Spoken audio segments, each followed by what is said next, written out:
কারি যারা এত জনপ্রিয় হয়েছে সে ধরনের কথা বলে, তার মানে তার অন্তরের মধ্যে কতটা অন্ধকার, তার অন্তর কতটা মানে সে শয়তানের পূজারীদেরকে পর্যন্ত সমর্থন দিতে প্রস্তুত আছে। এই কোরআন তাকে কি দিয়েছে? এই কোরআন তাকে কিছুই দিতে পারেনি। এখন যে বিষয়টা আমি বলতে চাই সেটা হচ্ছে যে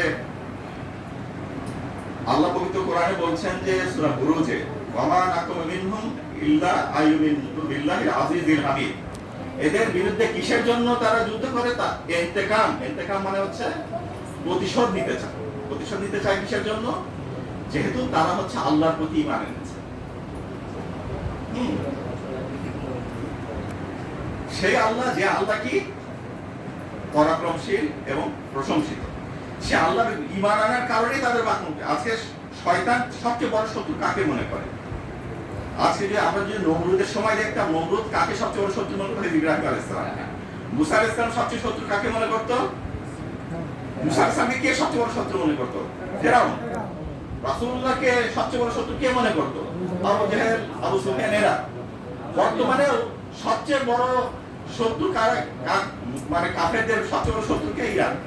এর থেকে প্রমাণিত হয় না যে ইরান যে সত্যের পথে রয়েছে, তারা যে সত্যকে ধারণ করে আছে, তারাই যে প্রোগ্রামে আছে, হ্যাঁ, যে প্রোগ্রামটা সারি করব না, যে তাদের যে আকীদা বিশ্বাস সেটাকে তারা রক্ষা করার জন্য কাজ করছে, এটা কিন্তু আমাদেরকে এটা থেকে বুঝে নেওয়া উচিত।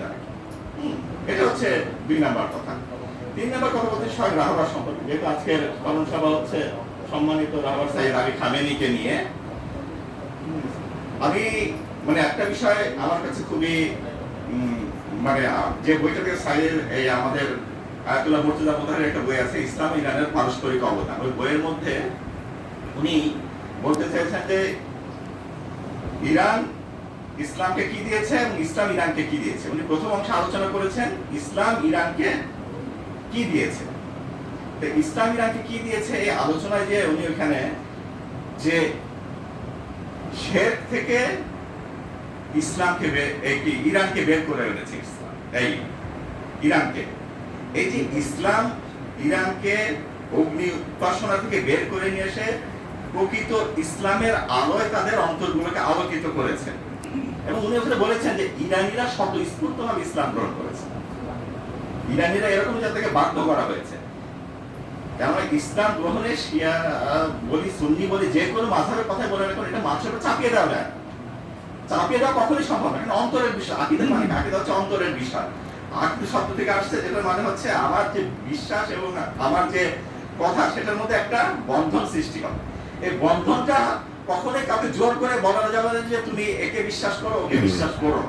আপনি হিন্দুদেরকে যে এত বছর মুসলমানরা 800 বছর 900 বছর ইন্ডিয়া শাসন করেছে, এত হিন্দু যে রয়েছে এদেরকে কি জোর করে মুসলমান বানানো গিয়েছে? যেখানেই জোর করে কোনো কিছু চাপিয়ে দেওয়া হবে সেটা ভিতর থেকে তারা সেটা অস্বীকার করবে, যেহেতু তার ভেতরে অন্য কিছু আছে। কোনো জাতি যখন কোনো বিশ্বাসকে গ্রহণ করে বুঝতে হবে যে তাদের মধ্যে ওটার একটা ক্ষেত্র আগে থেকেই ছিল। এখানে আয়াতুল্লাহ জাওয়াদি আমরি উনি একটা কথা বলেন, উনি বলেন যে যখন অগ্নি উপাসক ছিল ইরানিরা, তখন কোনোদিন ওদের মধ্যে শাহাদাতের চেতনা এইভাবে ছিল। আমি একটা কবিতা, যেটা মাওলানা জালালউদ্দিন রুমি, এখানে সাহিত্যিকরা আছেন, কবিরা আছেন, সেজন্য আমি ওখানে এই কবিতা থেকে যে একটা যে কবিতাটা এখানে এসছে, সেই কবিতাটা আমি আপনাদের কাছে মানে ফার্সিটা প্রথমে একটু বলি, যেখানে বলা হচ্ছে যে মার্গ আগার মার্গ দাস অয়াত পিছে মার্গ তো কেশান খুদেশ তো কেশান খুশ দার কেনারেশ তাঙ্গ তাং মানাজ উ জনি বার বারান বিরাঙ্গ দু উ জেমান দালাকি চেতনাত রাং। এই যে কয়েকটা কথা আর কি। প্রথমে বলছে যে মৃত্যু যদি সত্যি যদি পুরুষ হয়ে থাকে তবে সে আসুক আমার সামনে, যাতে আমি তাকে শক্ত করে বুকে জড়িয়ে ধরি। আমি তার কাছ থেকে নিয়ে যাবো রঙহীন গন্ধহীন এক প্রাণ, আর সে আমার কাছ থেকে নিয়ে যাবে রঙিন এক জীর্ণ বস্ত্র। এই যে মৃত্যু সম্পর্কে একটা ধারণা, মৃত্যুকে মানুষ ভয় পায়, হ্যাঁ, কিন্তু মাওলানা জালালউদ্দিন রুমি উনি কি বলছেন? উনি বলছেন যে মৃত্যুকে সঙ্গে মৃত্যুকে পাঞ্জা লড়তে চাই, মৃত্যুকে আমি আলিঙ্গন করতে চাই, মৃত্যুর যদি সাহস থাকে আমার কাছে আসো। এই যে আয়াতুল্লাহ জালালউদ্দিন বলেন যে ইরান এই যে শাহাদাত কামিতা, শাহাদাতের জন্য নিজেকে উৎসর্গ করে দেওয়া, আল্লাহর জন্য নিজেকে ফি সাবিলিল্লাহ নিজেকে উৎসর্গ করা, এই শক্তিটা ইরান ইসলাম থেকে পেয়েছে। এজন্যই যখন ইরানে আক্রমণ করা হয়েছে, ইরানের মতো একটা পারস্য সাম্রাজ্য মুসলমানদের আক্রমণের মানে কয়েকদিনের যুদ্ধে তারা পরাজিত হয়ে একটা সাম্রাজ্যের পতন ঘটে গেছে।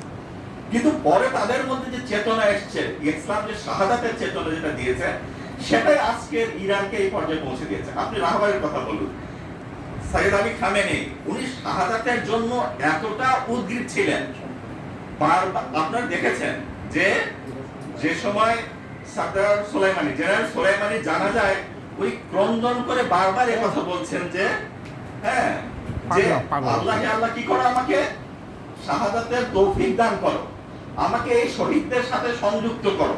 এই যে এই কামনাটা তার ছিল, প্রায় বলতেন যে আমার বন্ধুরা সব 8 বছরে ইরানের যুদ্ধের সময় শহীদ হয়ে গিয়েছে, কিন্তু আমি তাদের থেকে পিছিয়ে পড়েছি। কিসের জন্য? তারা ছিল, তাদের আত্মা অনেক পরিষ্কার ছিল, তারা অনেক